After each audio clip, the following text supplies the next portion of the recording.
And finally, live at 6, after bringing you their inspiring stories, we're taking time out tonight to celebrate our 13 kids who care all at once. Let's go back live to Jessica at the State Museum in Albany, where the banquet is wrapping up. Jess?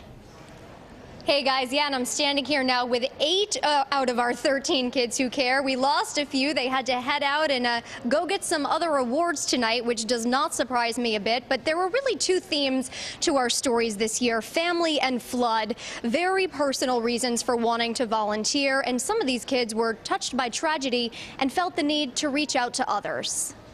I just love it. I love volunteering. 13 fantastic kids from 10 different school districts, well worth the 622 miles we drove to meet them and tell their stories. It's kind of special. It's like we're part of something.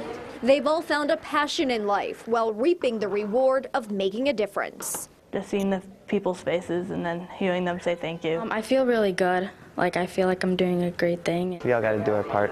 Many of our kids volunteered in the wake of Hurricane Irene.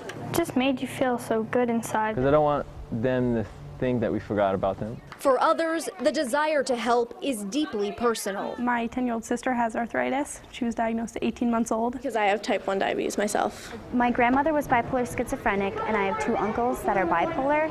It's definitely part of the inspiration. And so to all 13 kids who care, we thank you for being a shining example for all of us. You do have to put your mind and your life set aside and be for someone else first.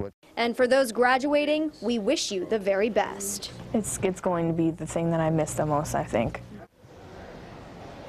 And as always, we want to thank St. Peter's Health Partners, our partners on this project. They'll help us make a $500 donation to each kid's favorite charity. Once again, we say congratulations to all of you. Now back to you. Jess, thanks and congrats.